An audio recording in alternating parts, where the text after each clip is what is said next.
A map can show you a place no one has ever visited. This is the true story of ancient cartography, where 20 different mapping systems charted lands that would not be formally discovered for centuries. By the end of this journey, you will see how our ancestors knew more about the shape of our world than history books often tell us. How did Babylonian clay hint at distant shores? And why does a medieval parchment seem to depict Antarctica free of ice? These maps blended careful observation with wild speculation, creating a record that challenges everything we think we know about exploration. What does it mean when the old charts turn out to be right? The stars were their compass, and stories their rawest form of data. Ancient cartography existed in a space where precise measurement met profound belief. A map was never just a tool for travel, it was a declaration. It told the world who you were, what you worshipped, and where you believed the known world ended and the realm of wonders began. This delicate fusion of art and science meant that every line drawn served a purpose beyond geography. A coastline might be charted from the logs of 1,000 voyages, but the creatures drawn in the sea beyond it came from the tales told by those same sailors around evening fires. The mapmaker's task was to weave these threads, the calculated and the recounted, into a single tapestry that made sense of a vast, mysterious planet. Consider the foundational work of Claudius Ptolemy in the 2nd century. His Geographia was revolutionary not for its pictures but for its system. He introduced the concept of a grid, of latitude and longitude, attempting to impose mathematical order onto the sprawling diversity of the Earth. This was science striving for objectivity, yet even Ptolemy filled the southern reaches of his maps with a hypothetical terra incognita, a landmass he believed must exist to balance the weight of the northern continents. It was a logical guess born from theory that would echo in cartography for over a millennium. In stark contrast, many medieval European maps, known as Mappa Mundi, placed Jerusalem at the center of a circular world. Distances and shapes were distorted to serve a theological narrative, showing the Garden of Eden at the edge and populating distant regions with figures from scripture and legend. These weren't meant for sailing, they were meant for salvation, illustrating humanity's place within a divine plan. The accuracy of a coastline was far less important than the moral and spiritual journey it represented. This is the essential context. When we look at an ancient chart that seems to show a landmass resembling Antarctica, we cannot view it through our modern lens of satellite precision. We must ask what blend of sources created this image.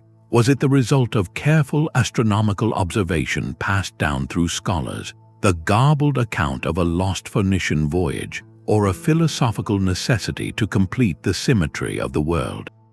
Often it was all three at once. The mapmaker acted as a filter, taking in raw reports of strange tides, unusual stars, and mythical beasts, then rendering them according to the rules and beliefs of their time. A peninsula on a map might be half real geography, half a metaphor for a cultural encounter or a fear of the unknown. This practice of speculative geography, of filling blank spaces with educated guesses and cultural expectations, is what makes these artifacts so tantalizing. They are not simply right or wrong, they are layered. Beneath the artistic license and the mythical creatures, there sometimes lies a kernel of truth, a whispered memory of a land seen, but not yet formally claimed by the empires of the day. To separate that potential truth from the tapestry of belief, we must first understand the loom on which it was woven. The real mystery begins when the speculation, against all odds, appears to match a reality waiting to be found. This distinction between myth and map is perhaps the greatest challenge facing historians. A serpent drawn in an uncharted ocean could be a decorative flourish, a warning of treacherous currents, or a literal belief in a monster. The key is in the pattern. When the same unusual land shape or the same description of a distant coast appears across multiple cultures and centuries, separated by vast distances, it ceases to be mere coincidence and starts to look like evidence. We must learn to read the symbols not as childish fantasies, but as a complex code. A golden city marked on a mountain range might not point to literal treasure, but to a region rich in copper or amber, a place of great material wealth for the people of that time. A drawing of a cyclops in a foreign land could be a misinterpretation of an elephant skull, where the large nasal cavity looks like a single eye socket. These are not just stories, they are misinterpreted data. The mythical land of Hyperborea, described in Greek texts as a perfect, sunny realm beyond the north wind, is often dismissed. But what if it was a garbled account of the midnight sun experienced in Arctic summers, reported by traders who traveled further north than anyone believed possible? The descriptions align less with a fantasy and more with the disorienting, real experience of a land where the sun does not set. This is where cross-referencing becomes vital. A medieval map might show a southern continent labeled Terra Australis. Scholars long considered this a philosophical guess, a balance for northern lands. Yet, when you compare its rough outline to core samples and geological surveys of Antarctica, a haunting possibility emerges. Could some of its coastal features reflect a memory from a warmer period, when its shores were less encased in ice and perhaps briefly glimpsed by forgotten explorers? The map becomes a puzzle, and the pieces are not just parchment and ink, but pollen records, ice core data, and the submerged ruins of coastal settlements that sank as seas rose. By layering these disciplines, we start to filter the signal from the noise. The sea monsters encircling an island might encode the fierce, unpredictable whirlpools known to exist in that very strait. The paradise filled with spices on a Roman chart could directly correspond to trade winds that reliably led ships to the Moluccas. The narrative was the vehicle for preserving vital, hard-won information about currents, weather, and resources. To dismiss the myth is to risk losing the map's true message. These ancient cartographers were not lying, they were communicating in the only language they had, a fusion of what they saw, what they heard, and what they needed others to understand. Our journey into these 20 systems begins not with a grand parchment, but with a single, fragile tablet of clay. Unearthed near the ancient city of Babylon, it is known as the Imago Mundi, and it dates to a time when Rome was just a collection of villages. This artifact is arguably the oldest known attempt to map the entire world. To our modern eyes, it looks less like a chart and more like a diagram, a series of concentric circles scratched into the baked earth. At its heart lies a rectangle labeled Babylon, bisected by a vertical line representing the mighty Euphrates River. Around this core, a circular band depicts the Salt Sea, and beyond that, a ring of triangular shapes labeled simply as distant regions. The whole world is then encircled by a final, ominous ring of water, the Bitter River, which the text describes as the place where the sun is not seen. This was the limit of the known cosmos. Yet, the true intrigue lies in the cuneiform annotations that fill the spaces between these shapes. The mapmaker did not just draw Babylon, they catalogued it. They noted neighboring cities like Susa and Urartu, and they described mysterious outer lands with names that have echoed through history, Magon and Meluha. For decades, scholars debated whether these were mythical places or real destinations. Modern research, cross-referenced with trade records and archaeological finds, now suggests they were very real. Magon is widely believed to be the Oman region, a source of precious copper. Meluha likely refers to the Indus Valley civilization, a sophisticated culture trading carnelian and ivory with Mesopotamia. This means the Babylonian world map, for all its symbolic, circular design, contained hard geographical data. it encoded the knowledge of merchants and diplomats who traveled routes stretching hundreds of miles beyond the Bitter River. The map's genius is in its dual purpose. On one level, it is a practical document of empire and commerce, showing the center of power and its economic reach. On another, it is a cosmological statement. The circular form mirrors the Babylonian view of an ordered, divine universe with their civilization literally at the center of creation.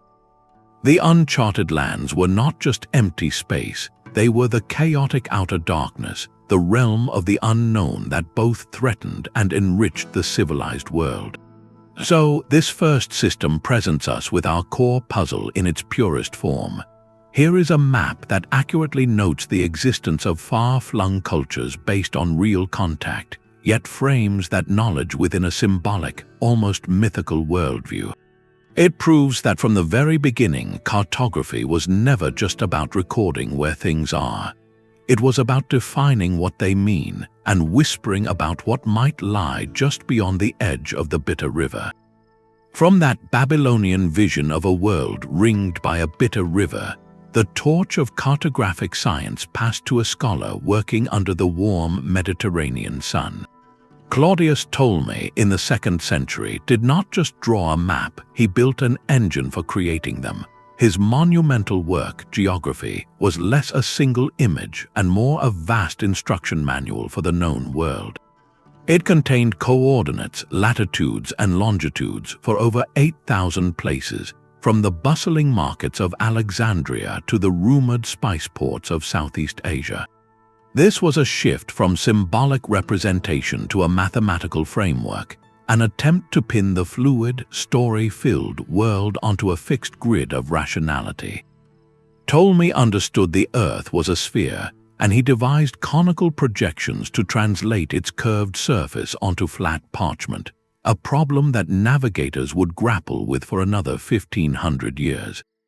His system was powered by a profound belief in symmetry and balance.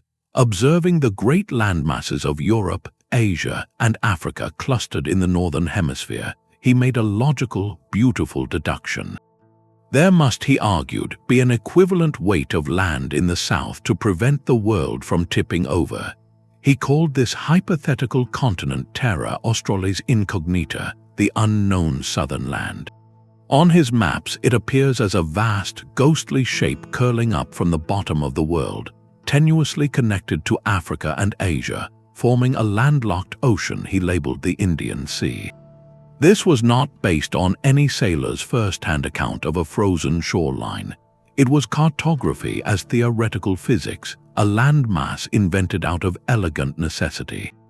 Yet the haunting power of Ptolemy's guess lies in its endurance. For centuries, through the Dark Ages and into the Renaissance, his geography was rediscovered and revered as the ultimate authority. His Terra Australis was copied faithfully onto new maps, growing and shifting in detail but never disappearing. It became a geographical placeholder, a blank space that whispered of inevitable discovery. When European explorers like Magellan rounded the tip of South America, they initially thought its southern shores were part of Ptolemy's great continent. The name Terra del Fuego, the land of fire, was given in that belief. Later, when Abel Tasman charted the coasts of Australia, many cartographers immediately labeled it as the northern reach of the elusive southern land. Ptolemy's geometric hypothesis had effectively willed a continent into existence in the minds of explorers, guiding their voyages and shaping their interpretations for generations.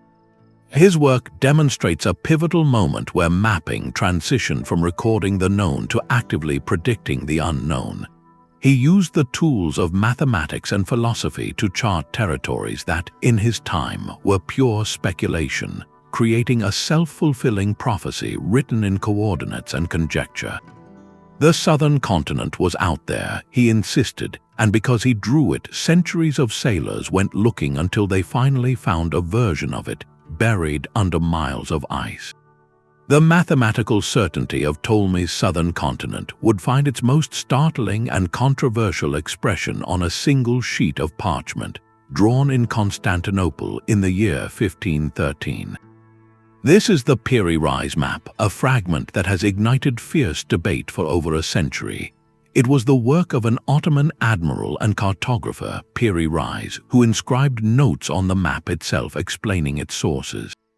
He wrote that he had consulted some 20 older charts, including several dating back to the time of Alexander the Great, and even maps that had once resided in the legendary Library of Alexandria. This was not a claim of personal discovery, but a declaration of preservation, a gathering of ancient knowledge that was on the verge of being lost forever. The surviving portion shows the Atlantic Ocean with the west coasts of Europe and Africa, and the east coast of South America drawn with remarkable, though not perfect, accuracy for the time.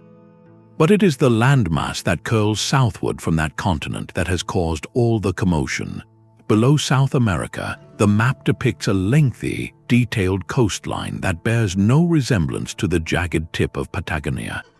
Instead, its contours, when compared to modern seismic surveys of the bedrock beneath the Antarctic ice sheet, show an uncanny alignment with the northern edge of Queen Maud Land.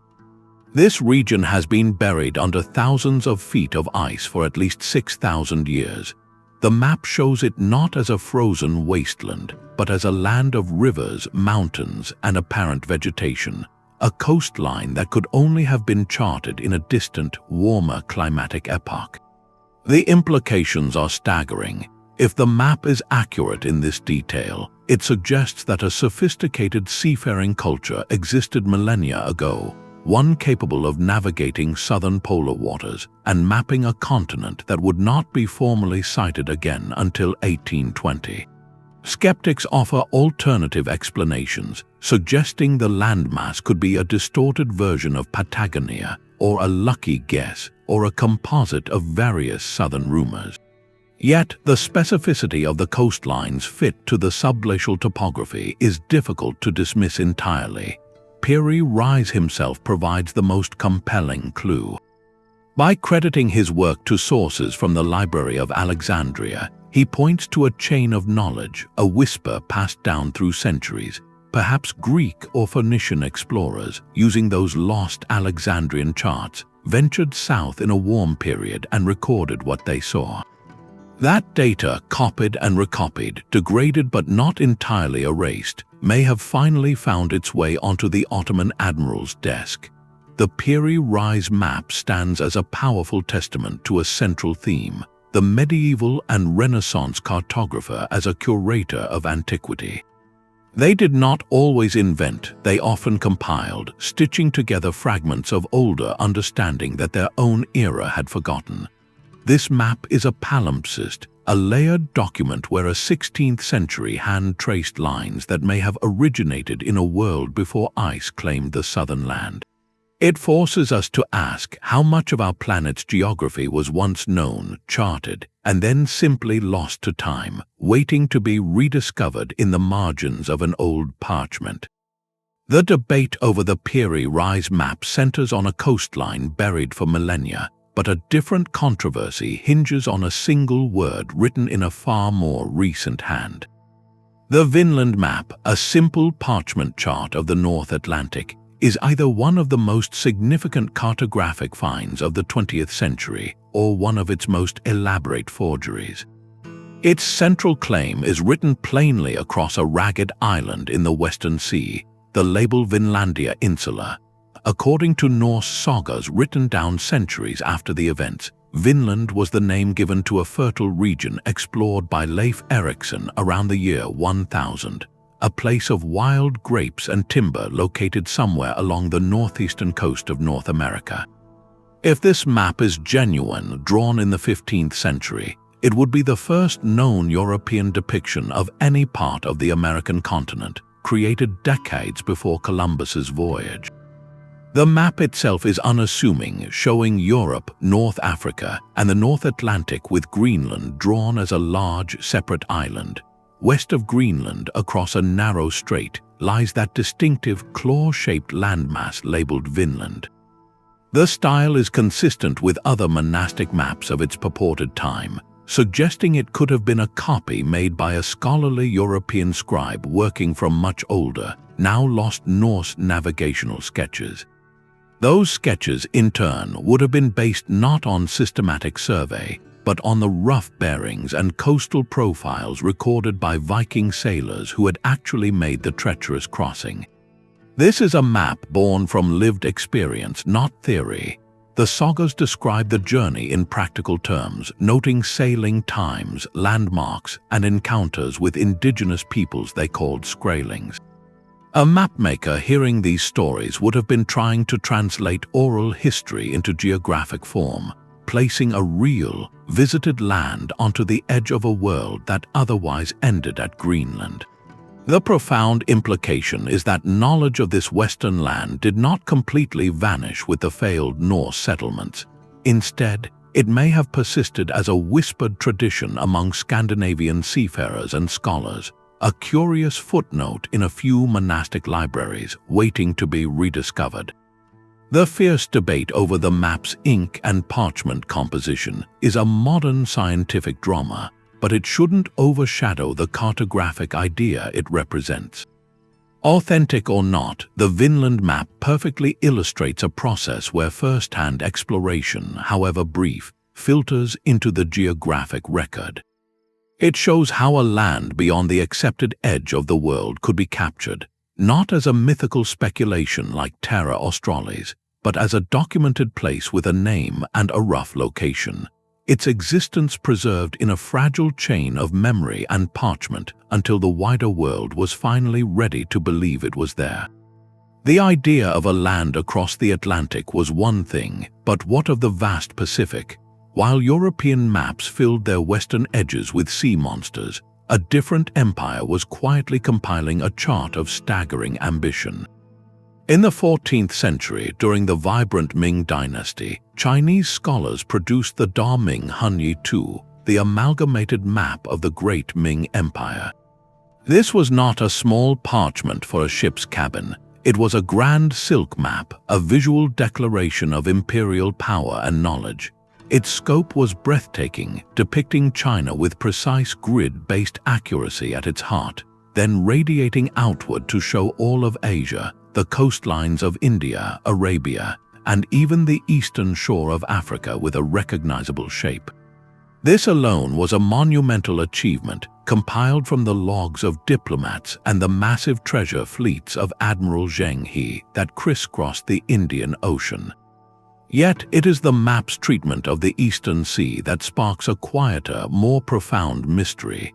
Beyond the detailed coastlines of Asia, the map shows a vast, empty ocean.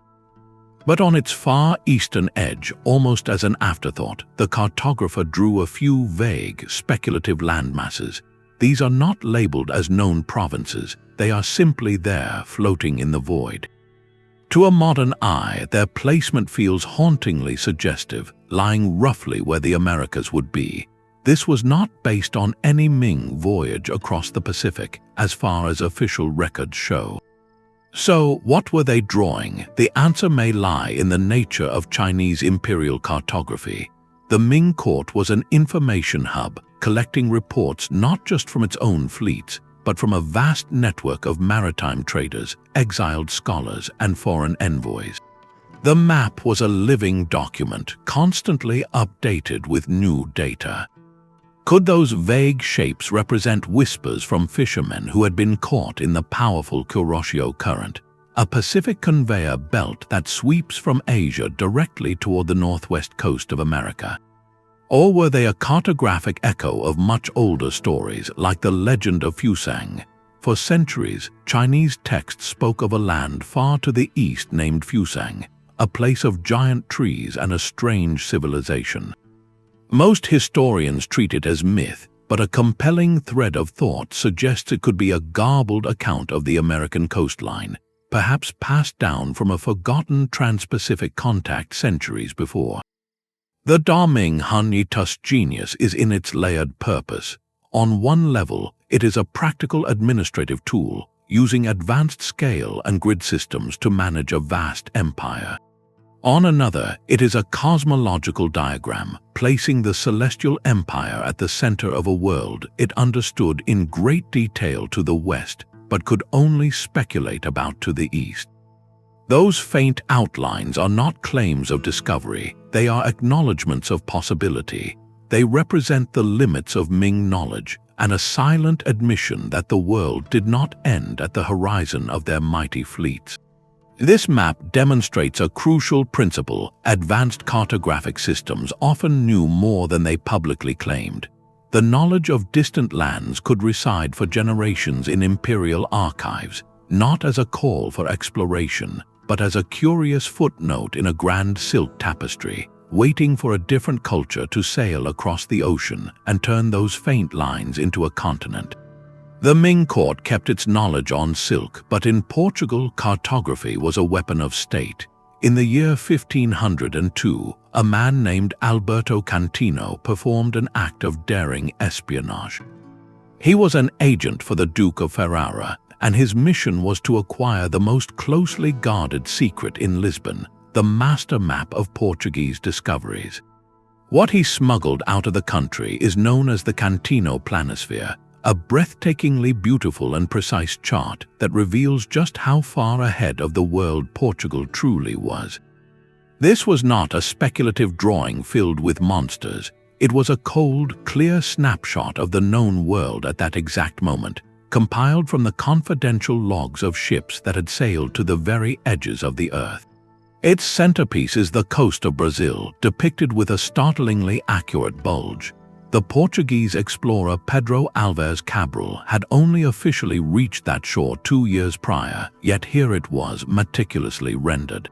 This speed of incorporation is a testament to a ruthless system. Explorers returned. Their charts were immediately confiscated by the Cosa da India, the state's cartographic bureau, and master mapmakers synthesized the new data into a single, authoritative document. The Cantino map shows this process in real time. Along the West African coast, every bay and river mouth is labeled with Portuguese names, a diary of conquest and trade posts. The map pushes eastward into the Indian Ocean, showing India and parts of Southeast Asia, knowledge gained from Vasco da Gama's recent voyage that broke the Arab monopoly on the spice trade. Yet for all its detail, the map's empty spaces are equally telling. Vast stretches of the Atlantic are left blank, but a series of phantom islands are drawn, with names like Antalya and the Island of Seven Cities. These were not mistakes, they were deliberate placeholders reflecting hypotheses about lands that might still be found. The map was both a record of achievement and a blueprint for future missions. This system transformed cartography into a living, classified intelligence report. The Cantino Planisphere was never meant for public eyes. It was a tool for kings and admirals to plan the next expedition, the next colony, the next commercial monopoly. When we look at it, we are seeing the world through the eyes of a rising empire that knew it possessed knowledge no one else did. Every accurately drawn coastline was a competitive advantage, and every blank space was a question to be answered by the next ship leaving Lisbon. This map captures the precise moment when the charting of undiscovered lands ceased to be an academic exercise and became a race, where a single parchment could hold the key to global power, and the shape of a distant shore was worth more than gold. While the Portuguese guarded their charts like state secrets, a very different kind of map hung openly on a cathedral wall in England. The Hereford Mappa Mundi, drawn on a single sheet of calfskin around the year 1300, presents a world not of navigational data, but of divine story. It is a magnificent circular TO map, with the T formed by the waters of the Mediterranean and the Nile dividing the 3 known continents, and the O being the ocean that encircles everything. Jerusalem sits precisely at the center, not as a geographical fact but as the spiritual heart of all creation. This was a map meant to be read, not sailed by. Every inch is filled with intricate drawings of cities, biblical scenes, exotic animals, and legendary kings. It is a visual encyclopedia of medieval Christian understanding, where the location of a place was less important than its moral or theological significance.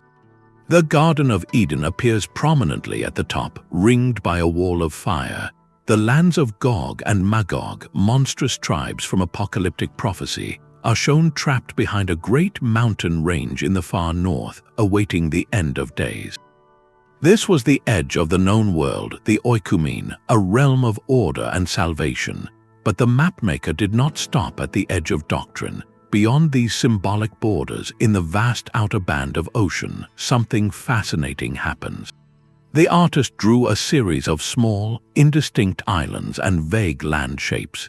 These are not labeled with the certainty of Europe or Africa. They are ambiguous, floating in the space reserved for the utterly unknown. Scholars have long debated what these peripheral sketches might represent. Some could be attempts to depict the far northern reaches of Asia, based on garbled reports from Silk Road travelers. Others bear a striking, if crude, resemblance to the concept of a southern continent, a terra australis that had persisted from classical times. This is the crucial insight. Even in a map designed to teach religious truth, the human urge to speculate about what lay beyond could not be suppressed. The Hereford Mappa Mundi masterfully shows how medieval Europeans processed the idea of uncharted lands. They were not blank spaces awaiting scientific discovery. They were spiritual frontiers. They were the dwelling places of marvels and monsters, of lost tribes and earthly paradises, all existing within God's creation but outside the mapped realm of Christendom. To venture there was not merely a physical journey, it was a moral and existential one. This system reveals that curiosity about the extremities of the earth was never extinguished. It was simply framed within a powerful narrative. The map acknowledges there is more out there, but it categorizes that more not by latitude, but by its relationship to faith and myth. It charts the undiscovered by giving it a role in a cosmic drama, turning terra incognita into a landscape of prophecy and wonder. King Roger II of Sicily wanted to see the entire world laid out on a single table. In the year 1154, he commissioned a scholar at his court, a man named Al-Idrisi, to undertake a project of unprecedented scale. The result was not merely a map, but an encyclopedia of geography titled The Book of Pleasant Journeys into Faraway Lands. At its heart was the Tabula Rogeriana, a massive circular map engraved on a silver disc, accompanied by 70 detailed sectional charts. This was a work of synthesis, a deliberate fusion of all available knowledge. Al-Idrisi, a Muslim scholar born in North Africa and educated in Cordoba, brought together the mathematical precision of Greek texts like Ptolemy's geography, the vast store of Islamic astronomical and travel literature, and most importantly, the raw, first-hand accounts of contemporary merchants and sailors who frequented the Sicilian ports. His method was systematic and modern. He interviewed travelers, cross-examined their stories, and compiled their descriptions of distances, landmarks, and climates. The map that emerged was, for its time, staggeringly accurate. It correctly oriented south at the top, following the convention of many Islamic maps, and depicted the Mediterranean basin, the Arabian Peninsula, and the contours of Asia with a clarity that European Mappa Mundi utterly lacked. It showed the Nile flowing from lakes in Central Africa, and it detailed the river systems of Iraq. But the true intrigue of the Tabula Rogeriana lies in its edges, where confirmed knowledge faded into compelling rumor. In the vast Atlantic Ocean, which Al-Idrisi labeled the Sea of Darkness, he drew a series of islands. Some, like the Canary Islands, were likely known to Arab sailors. Others, with names like the Island of the Two Brothers or the Floating Islands, are more mysterious. He wrote of an island where the inhabitants had no hair, and another where the people lived in underground dwellings to escape the heat. Were these purely mythical, or were they garbled reports of the Azores, or even echoes of voyages that had ventured much farther west? Al-Idrisi himself recorded a particularly tantalizing story from a group of North African merchants who were blown off course. They claim to have landed on an island in the western Atlantic where they found a society with red-tinted buildings and a language they could not understand. They were eventually forced to flee. This account, nestled among more verifiable data, feels like a glimpse of something real, a possible contact with the Caribbean or the South American coast centuries before Columbus. The genius of Al-Idrisi's system was its balance. It did not dismiss travelers' tales as fantasy, nor did it accept them uncritically. It presented them as part of the geographical record, data points to be considered. His work represents the pinnacle of the Islamic Golden Age's cartographic spirit, a time when curiosity was a scholarly virtue and the known world was understood to be just a part of a much larger, yet to be documented whole. The Tabula Rogeriana was a bridge between the classical past and an expansive future, a map that charted the firmly known while carefully leaving room for the wonders that surely lay just beyond the edge of the Sea of Darkness. A silver disc in Sicily captured whispers of the Atlantic, but a century later, a Venetian family would publish a map that claimed to be built from a far more intimate secret. In 1558, a curious book appeared in Venice, compiled by a descendant of the illustrious Zeno family. It contained letters and, most famously, a map that purported to chart the North Atlantic voyages of the author's ancestors, the brothers Niccolo and Antonio Zeno, in the late 1300s. According to the narrative, the Zenos had been shipwrecked in the far north and served a powerful prince named Zichmni, possibly a reference to a Scottish or Norse lord, embarking on voyages to distant islands under his command. The Zeno map that accompanied this tale is a cartographic riddle wrapped in a family legend. It shows a strangely distorted North Atlantic.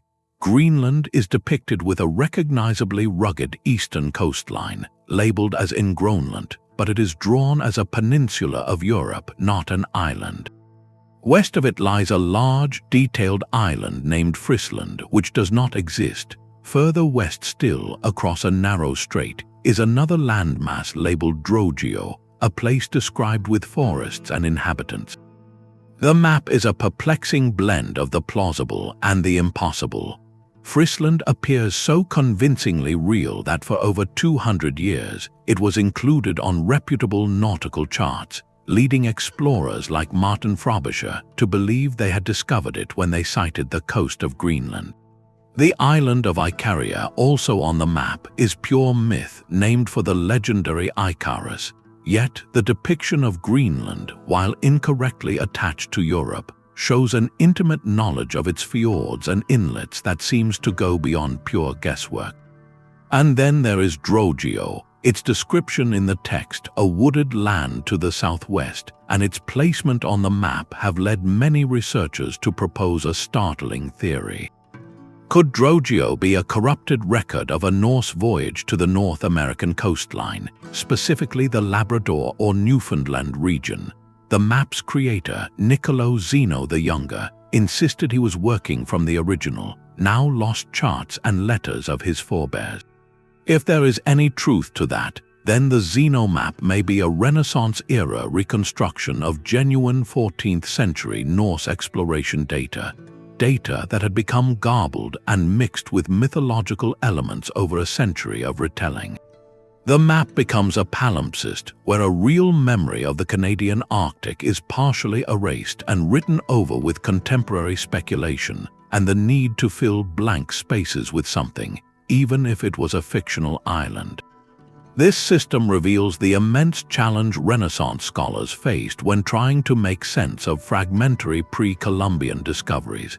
They were piecing together a puzzle with half the pieces missing, forced to interpolate, to guess, and sometimes to invent connective tissue between known points.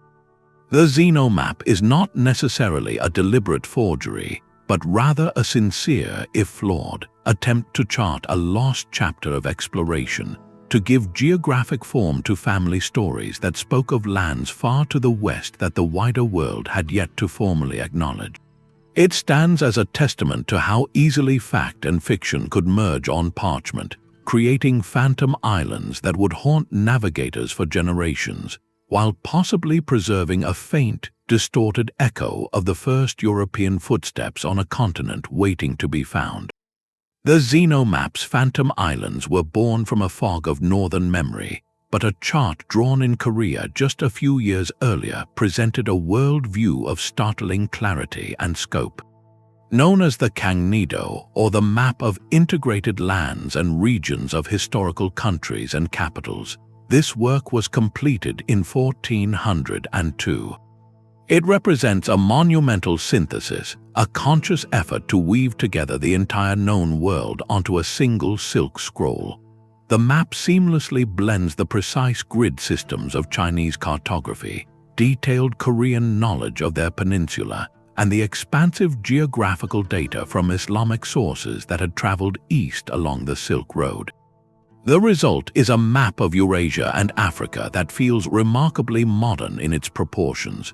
Europe is small and pushed to the far left, the Mediterranean is correctly oriented, and the entire continent of Africa is depicted with a southern coast that curves, suggesting an understanding that it was not connected to a mythical southern land. This accuracy, decades before Portuguese caravels rounded the Cape of Good Hope, is astounding. It speaks to a vast, interconnected network of knowledge that flowed through Mongol-ruled Yuan dynasty China, where scholars from across the continent exchanged ideas and charts. The Kangnido is proof that sophisticated global geography was being compiled and understood in East Asia long before it became common knowledge in European courts. Yet it is the map's treatment of the Eastern Ocean that holds a deeper mystery. To the right of Korea and China, the cartographer drew a very large, horizontally oriented island labeled as the country of the dwarfs. This is generally accepted to be Japan, though its size and shape are dramatically exaggerated. But why? One compelling theory suggests this distortion was not an error, but a container. The mapmaker, working with the best sources available, knew there was significant landmass in that direction.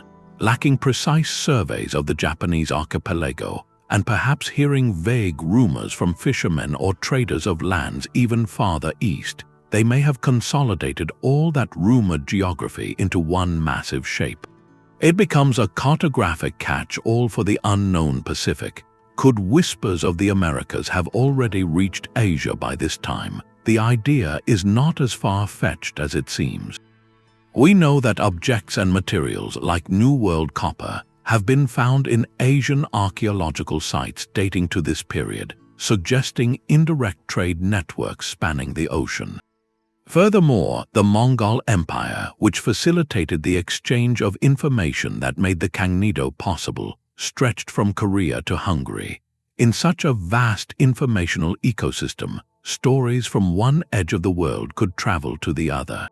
A tale from a Siberian tribe about a land across the Eastern Sea, or a Chinese sailor's account of being carried by currents to a forested shore, could have filtered into the scholarly mix.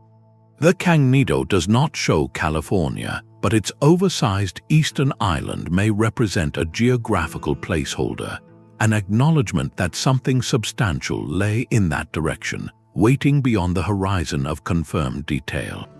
This system fundamentally challenges the traditional narrative of discovery. It presents a world where Europe was not the sole center of geographical enlightenment, but rather a latecomer to a conversation that had been happening across Asia for centuries. The map asks us to reconsider what discovery means. If a Korean scholar in 1402 could accurately sketch the shape of Africa based on integrated intelligence, then the formal European voyages that came later were not finding a blank slate. They were stepping into a world that other civilizations had already mapped, at least in theory, from a distance. The Kangnido's scholarly synthesis of Asian knowledge presented a world already understood in theory, but for a sailor lost in a Mediterranean storm, theory was useless. What he needed was a chart he could trust with his life, one that told him exactly how far he was from a safe harbor, which headland to look for, and where the hidden rocks lay.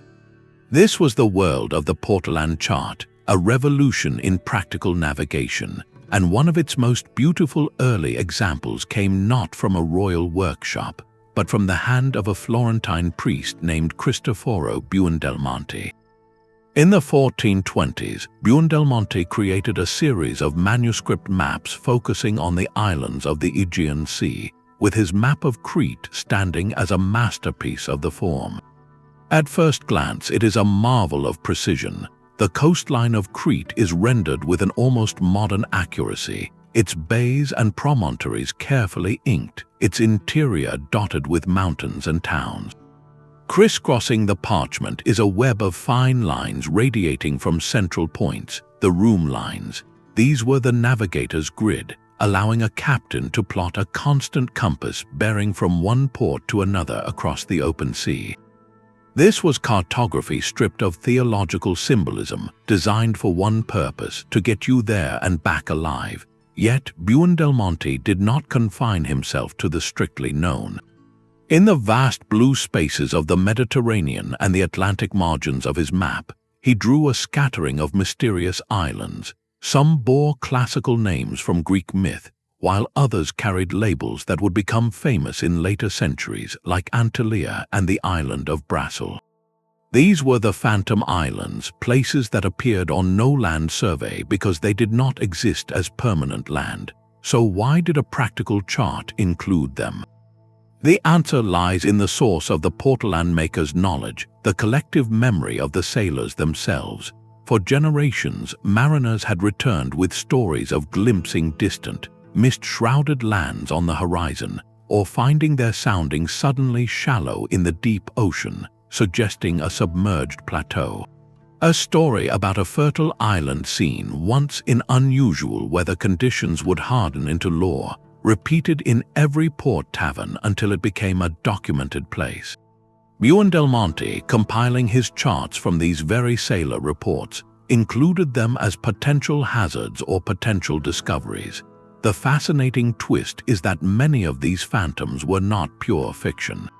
The island of Brasil, often shown west of Ireland, likely corresponds to the Porcupine Bank, a vast shallow underwater plateau. A ship crossing it would experience a sudden change in water color and depth, convincing the crew they were sailing over a sunken continent.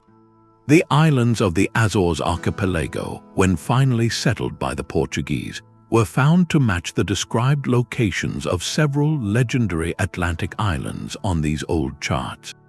The seamounts and banks acted as navigational markers, their existence confirmed by the feel of the ocean floor and the behavior of birds and currents, long before their peaks broke the surface as dry land.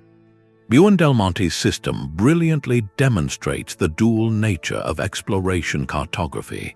The room lines and precise coastlines represent the hard, repeatable science of navigation.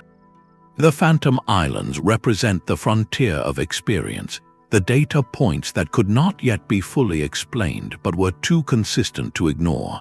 His map was a working tool that also served as a repository of maritime mystery, a living document where every voyage could potentially erase a legend by finding it, or confirm a hazard by running aground on it. This blending of measurable fact and persistent rumor on a single sheet of vellum is what made the Portolan chart so powerful. It acknowledged that the sea still held secrets, and it charted those secrets as tangible destinations, inviting the next captain to go and see for himself if the stories were true. The Phantom Islands on Portolan charts were speculative hazards, but a map drawn in the year 1500 made the unknown terrifyingly real. This is the Mappa Mundi of Juan de la Cosa, the man who piloted Columbus's flagship on his second voyage. Created upon his return, it is the first known European map to depict the New World not as a collection of mythical islands, but as a continuous, tangible coastline. The map is a sprawling parchment, a beautiful and anxious artifact of a world view cracking open. On the left, Europe and Africa are rendered in the familiar style of the Portolan tradition, with detailed coastlines and a web of room lines. But to the west, across a widened Atlantic, a new green landmass unfurls. It shows the islands of the Caribbean that Columbus had claimed, labeled with Spanish names like Hispaniola and Cuba, which is curiously drawn as an island despite Columbus insisting it was part of mainland Asia. More startling is the long, ragged coastline running south, a crude but unmistakable outline of northern South America, a continent whose existence was not yet formally understood. De la Cosa had accompanied the explorer Alonso de Ojeda on a voyage along that very coast just a year before, and here was the evidence inked onto vellum for the Spanish crown. The coastlines include details that no European ship had yet surveyed. This raises a profound question: how did de la Cosa know? The most likely answer points to the true experts of those shores, the indigenous Taino and Carib peoples. European explorers relied heavily on local knowledge, asking about neighboring lands, trading routes, and distant rivers. A Taino sailor sketching a map in the sand, describing the shape of a gulf or the mouth of a great river, could provide geographical data that was then translated onto parchment thousands of miles away in Spain. This map, therefore, is not purely a European creation. It is a collaboration, however unwilling, a fusion of European cartographic technique with indigenous geographical intelligence. The map's vivid illustrations tell their own story. The Caribbean Sea is not empty. It is filled with European ships sailing under royal banners, and the lands are marked with flags of possession, declaring the new territories for Spain and Portugal as defined by the Treaty of Tordesillas. Saint Christopher, the patron saint of travelers, looms over the Atlantic, a visual prayer for protection in these uncharted waters. Yet, for all its groundbreaking detail, the map retains vast, blank interiors. Beyond the thin, etched coastline, the continent's heart is a void labeled simply with generic images of trees and a single royal portrait. This is the system's defining tension. It marks the precise moment when ancient speculative mapping, the world of terra australis and phantom islands, collided with the flood of empirical data from actual voyages. The coast was now a documented fact, but the interior remained a mystery as deep as any medieval legend. The map charts lands that were being formally discovered in real time, yet it admits that discovery was only a surface impression. Juan de la Cosa had helped draw the outline of a new world, but the substance of that world, its peoples, its mountains, its rivers, was still a blank space on the page, a mystery waiting to be filled with stories far more complex than any flag could represent.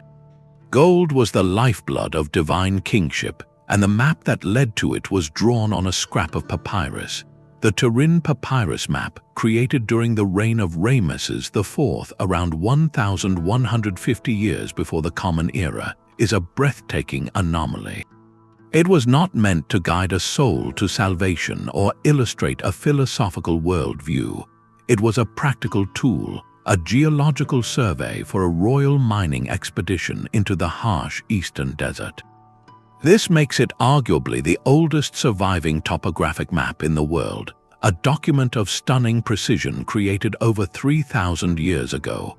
The map, drawn in vivid color on a scroll now fragmented, depicts a dry river valley or wadi, leading from the Nile to a region rich in gold and stone.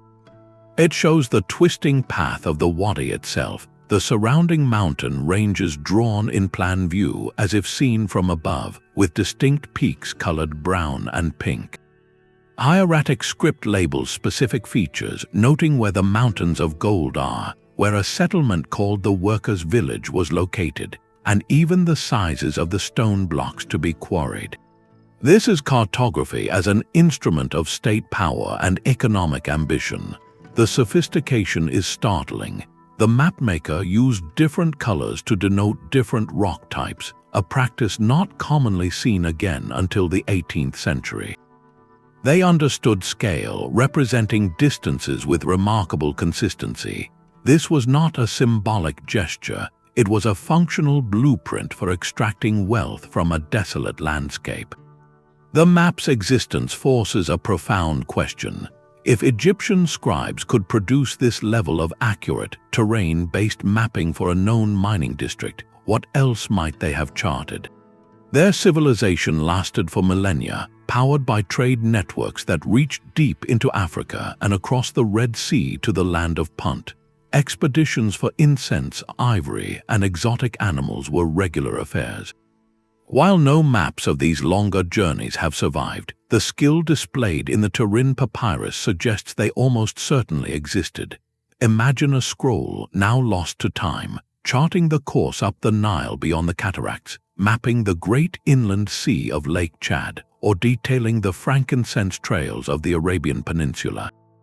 These would have been state secrets as valuable as the gold routes, drawn on fragile papyrus that simply crumbled away or was lost in the ruins of a treasury.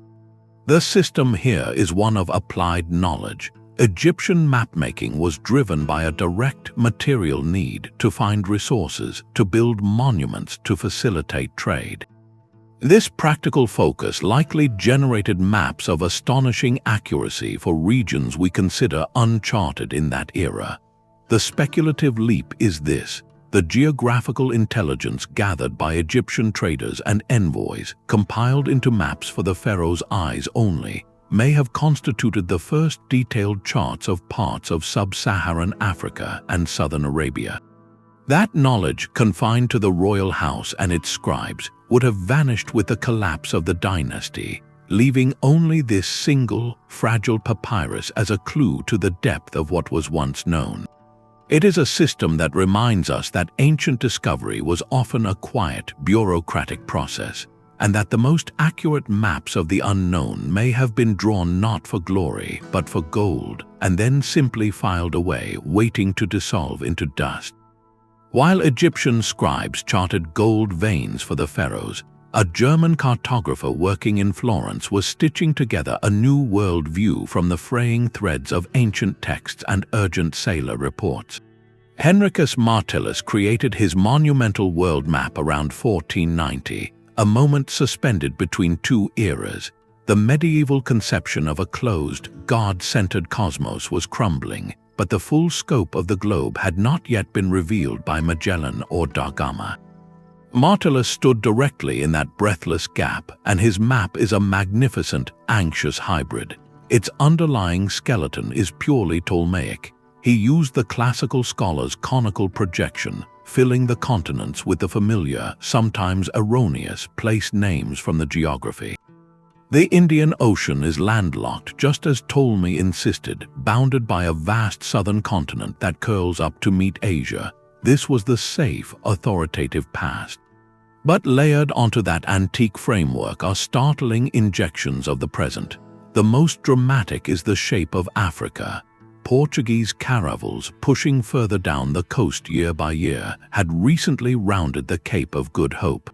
While the voyage that would prove Africa could be circumnavigated was still underway, the reports of its southern extremity had reached Florence. Martellus took a bold step. He drew Africa with a sharply tapered, roughly correct southern tip, openly contradicting Ptolemy's model which showed it connecting to the mythical southern land.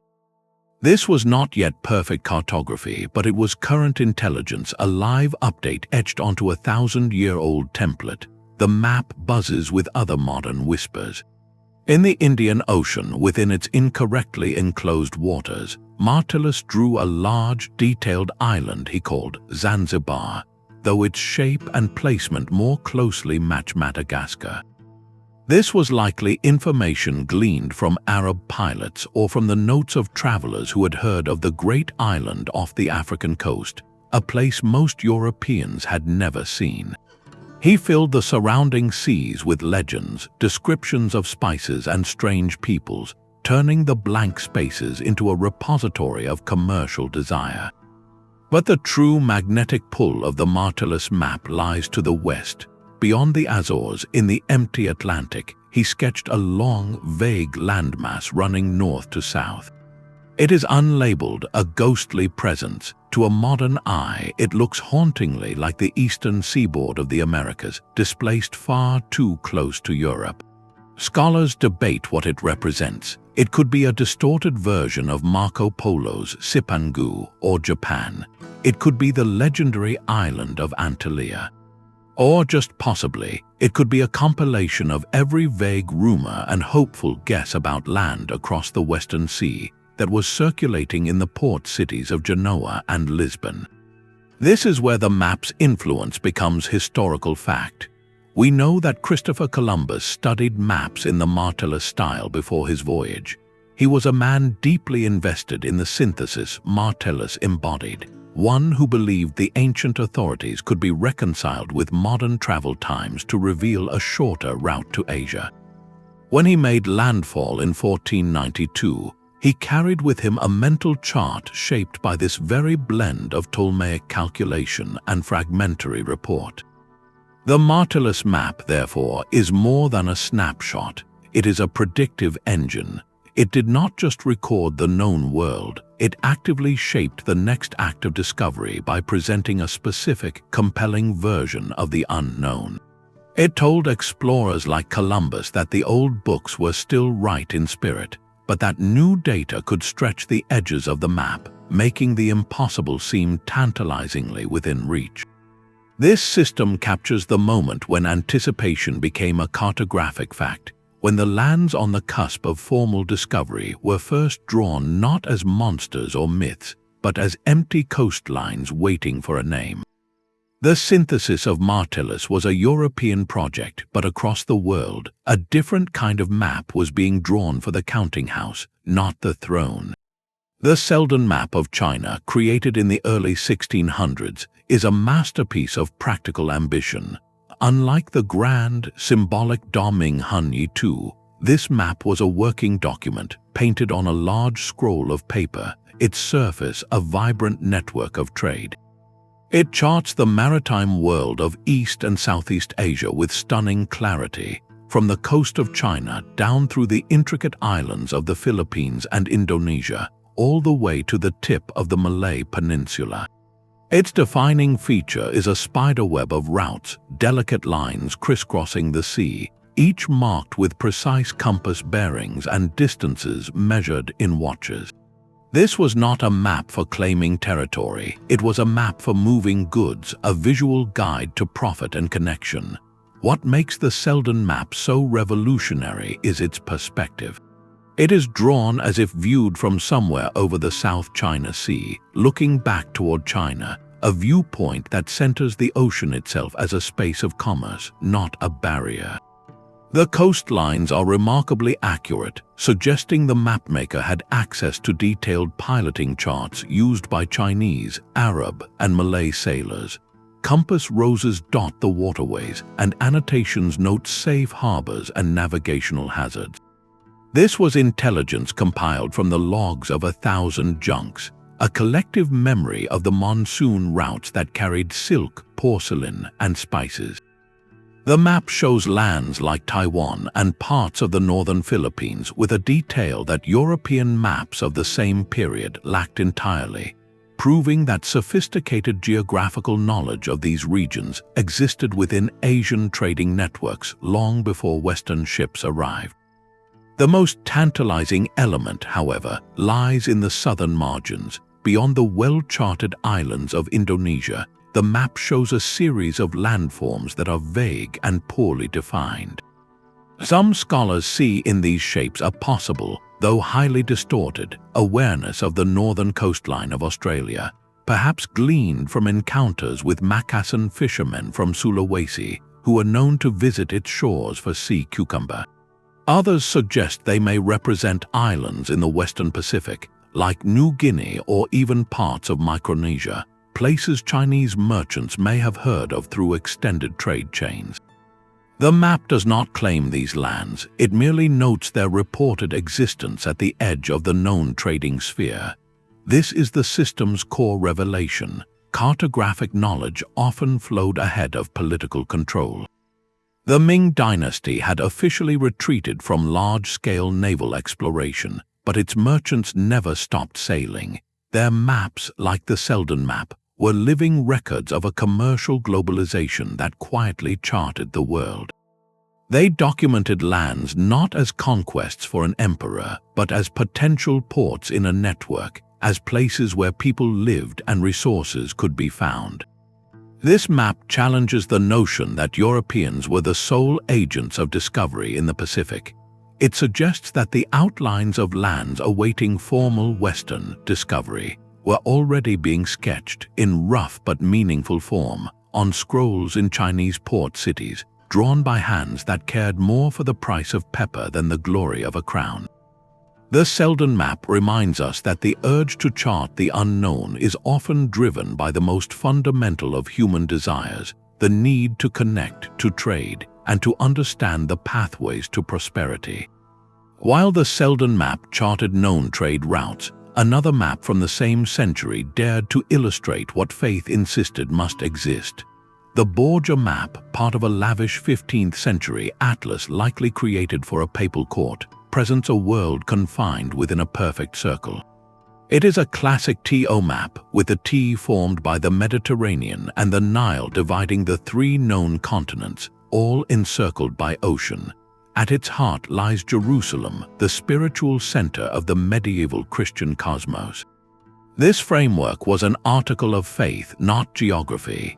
Yet within this rigid symbolic structure, the mapmaker's curiosity spilled over the edges. Beyond the ring of ocean, in the margins of the parchment, the artist drew a series of elaborate, captivating scenes. Here lie the speculative edges of the medieval mind. We see labeled regions like the Antipodes, a theoretical southern land where people were believed to live with their feet opposite to ours. There are islands with names drawn from classical mythology, and vivid illustrations of strange creatures, biblical kings, and architectural wonders. These are not attempts at accurate coastlines, they are conceptual placeholders. Each elaborate decoration is a cartographic hypothesis, a way of saying, we do not know what is truly there, but we believe something must be, and here is what our traditions and stories suggest it might be like. Created for an educated, powerful audience in the Vatican, the map served a dual purpose. It reinforced a theological worldview with the Holy Land at its center, affirming the known order. Simultaneously, it indulged a profound curiosity about the extremities of God's creation. The strange beings drawn in the southern regions were not necessarily meant to be taken as literal fauna. They were symbols of radical otherness, representing the sheer wonder and diversity that awaited at the world's fringe. This system reveals a fascinating tension. Even a map designed to teach a fixed, divine cosmology could not resist the pull of the unknown. The blank spaces were intolerable to the medieval scholar, not because they lacked data, but because they lacked meaning. So they filled them with meaning drawn from the deepest wells of their culture, from scripture, from Greco-Roman legends, and from travelers' tales. The Borgia map charts undiscovered lands not as empty voids, but as landscapes of imagination and theological possibility. It posits that the world is fully inhabited, that every part of the circle contains some form of life and order under God, even if that order looks fantastical to us. This transforms exploration from a mere physical journey into a quest for understanding the completeness of creation. The map whispers that to sail beyond the Pillars of Hercules was to venture not just across water, but into a realm where myth might yet be found to be real, where the edges of the map were not limits, but invitations written in gold leaf and vivid pigment. The theological certainty of the Borgia map gave way to a new kind of faith, a belief in the power of reason to predict what lay over the horizon. By the late 1700s, the Enlightenment had transformed cartography into a science of measurement, yet the blank spaces on the map still taunted the rational mind. Into this precise, empirical world stepped the Italian publisher Antonio Zatta, whose lavish atlases contained a beautiful contradiction. His maps of North America were masterpieces of engraving, filled with the latest data from European surveys, yet they also prominently featured a geographical phantom, a vast inland sea labeled the Sea of the West. This enormous body of water was drawn stretching from the Pacific coast deep into the continent, nearly splitting the landmass in two. It was not a mistake, but a hypothesis. Zeta was compiling reports, particularly from earlier French explorers who had heard indigenous accounts of great interior waterways and salt deposits. He took these whispers and, following the Enlightenment spirit of systematic conjecture, gave them definitive form. His map was a logical argument rendered in ink, suggesting that if major rivers flowed west, they must drain into a significant maritime basin. This was speculation wearing the clothes of science. While the Sea of the West did not exist, its presence on such a respected map channeled the ambitions of explorers and nations. It visualized a dream of a navigable passage, a direct commercial route through the heart of the continent, influencing the geopolitics of exploration for decades. Zeta's work meticulously charted the known coasts of the Pacific Northwest, but his speculative interior directly prefigured the very quest that would dispel the myth. The Lewis and Clark expedition, commissioned just years later, was tasked in part with investigating these exact rumors of an easy water passage.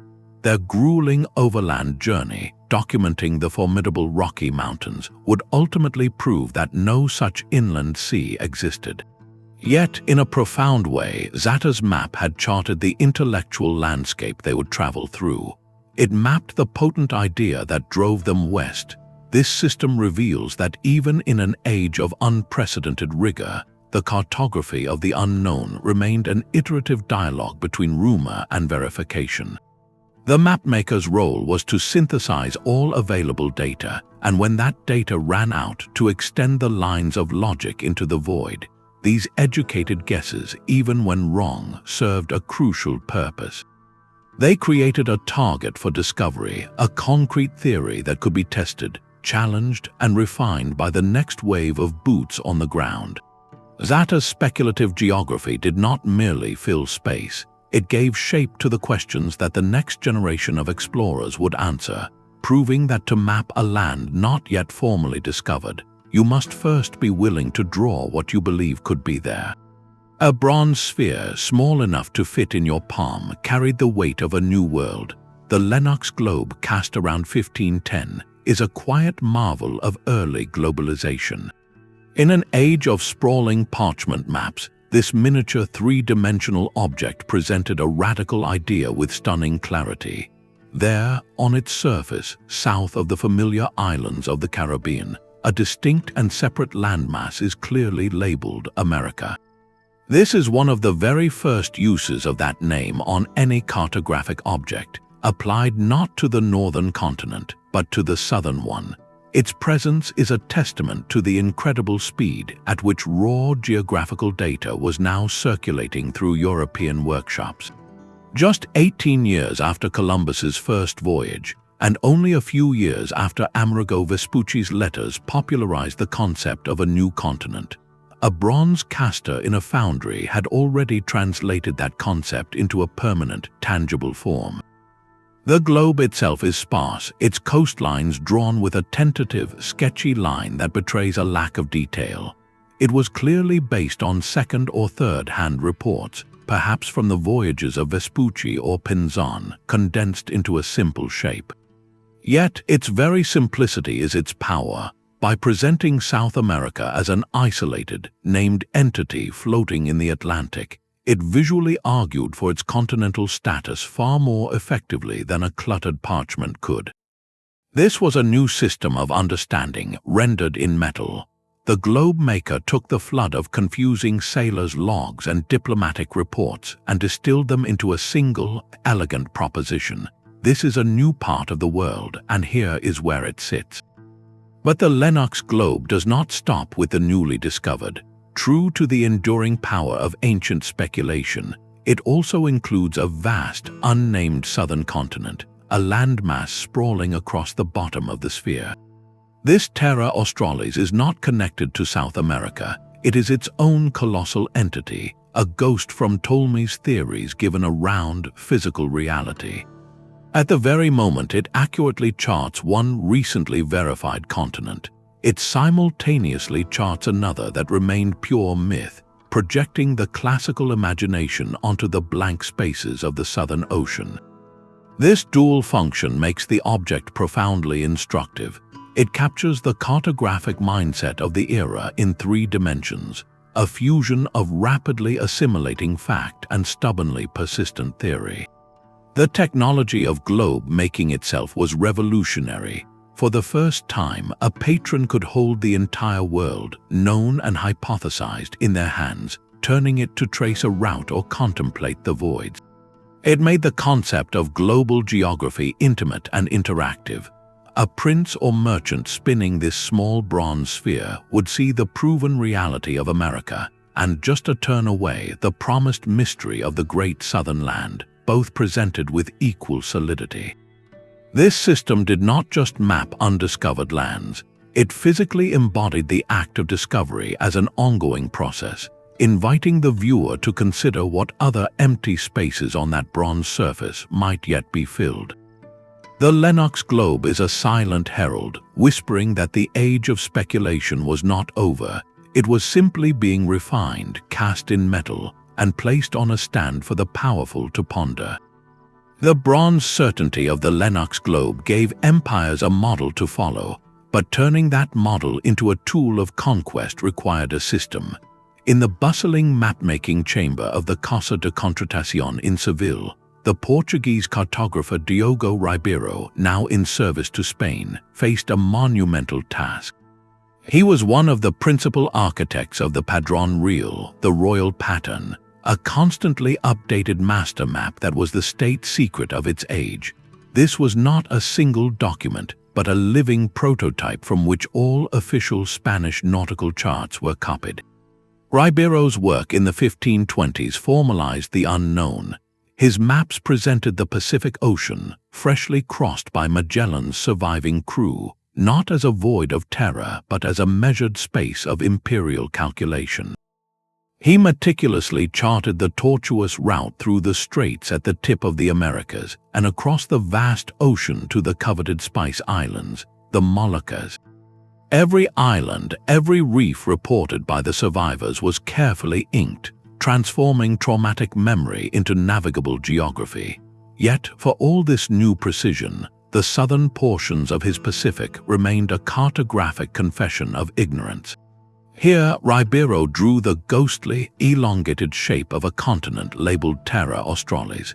It was not based on any sighting from Magellan's voyage, which had sailed far to the north. Instead, it was a strategic placeholder, an act of speculative claim. By drawing it, he was following a mandate to leave no space empty of potential ownership. These vague coastlines were often annotated with hopeful names, like Land of the Holy Spirit or Region of Parrots, terms that mixed pious aspiration with hints of valuable resources. This system transformed the map from a record into a warrant. Ribeiro's charts did not merely describe the world Spain knew, they projected the world Spain intended to possess. Each blank space was not an admission of failure, but a reserved territory, a geographic lot awaiting its colonial deed. The Padrón Real was the ultimate expression of cartography as state power, a legal and conceptual framework drawn on vellum. When a Spanish captain set sail with a chart copied from Ribeiro's master, he was not just carrying directions, he was carrying a manifesto. The map told him that the distant, unseen lands on his horizon were already, in the eyes of the crown, Spanish domains waiting only for his footfall and a formal declaration. This is how lands were discovered twice, first by the cartographer's pen in a quiet room in Seville, and only later by the explorer's ship on a distant shore. Ribeiro's work charts the moment the unknown ceased to be a realm of monsters and became a spreadsheet of future revenue, its uncharted interior a blank cell to be filled with the gold of a kingdom yet to be found. The silver disc commissioned by King Roger was only the beginning of a much longer conversation. Al-Idrisi's foundational work did not gather dust in a Sicilian treasury. Instead, it sparked a living tradition of revision and refinement that lasted for centuries. In the libraries of Cairo and Damascus, scholarly cartographers returned to his maps not as sacred texts, but as templates to be improved.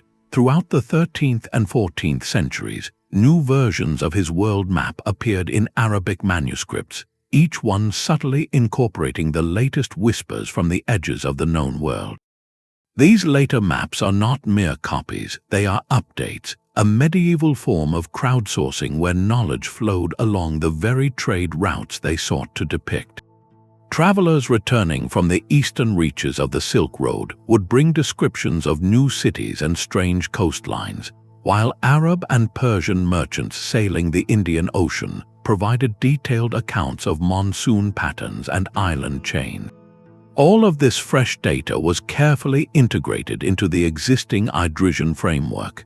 The coastlines of Southeast Asia, once a vague blur, began to resolve into a scattering of islands with names that correspond to real places like Sumatra and Java, though their shapes were often dramatically distorted.